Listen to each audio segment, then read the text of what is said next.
I want to discuss the roles from the last video that I pointed out, and how we can further clarify whether we ever played this role, whether we are still playing this role in our adult lives. So there are ways that we can check in, right? So in your adult life, how you're functioning today, what's happening in your life, what's happening in your relationships. If you're a parent, what's happening with you as a colleague at your workplace.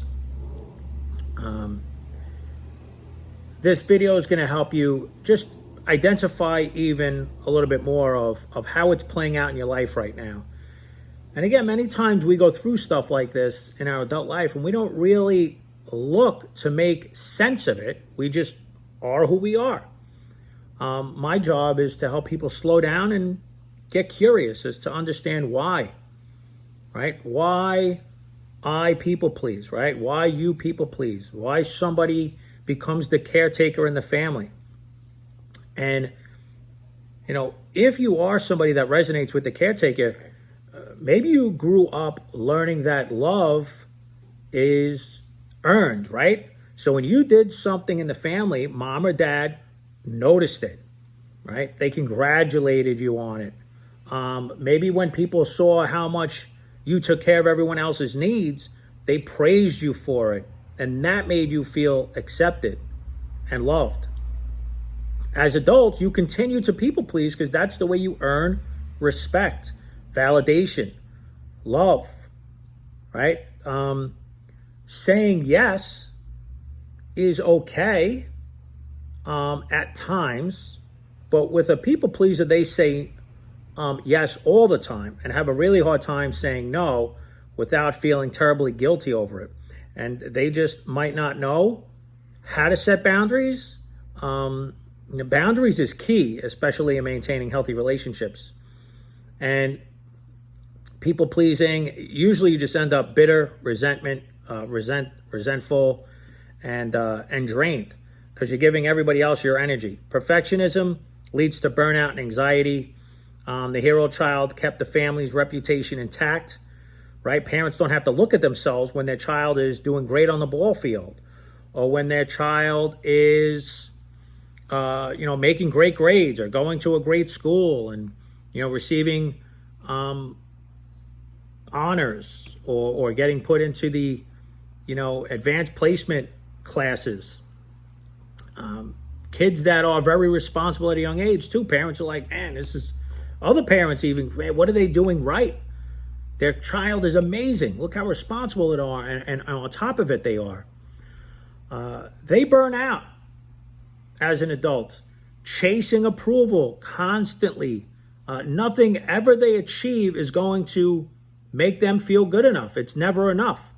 There's constant anxiety behind that perfectionism.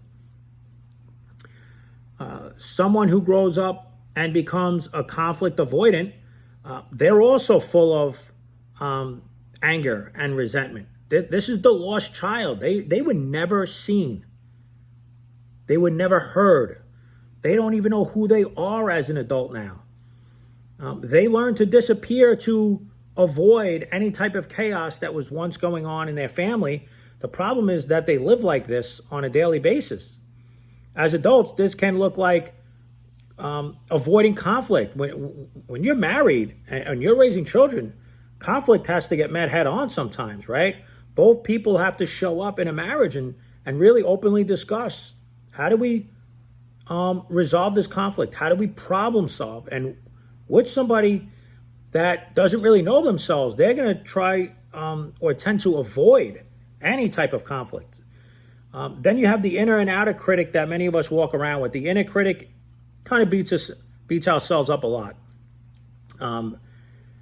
This is stemming from low self-worth, from carrying around a lot of shame that we don't even know about because it's under layers. And this can be the scapegoat or even the mascot. The inner critic is someone that puts themselves down a lot. The scapegoat grew up being blamed or labeled the problem. And they internalize a lot of that. That voice, as they become an adult, turns inward. Even the mascot who hid the pain behind, being funny, being hilarious, humor, often wrestles with the same very low self-worth, just like the scapegoat does. Again, symptoms on the surface. One's the scapegoat, one's the mascot. But again, deeper, similar core wounds. And then you also have the outer critic, which instead of internalizing and blaming themselves, these people with the outer critic, they tend to criticize everyone else. Nobody does anything good enough. Nobody knows what to do, how to do it. These are people that think they should be running the world, right? They should be the boss of everything.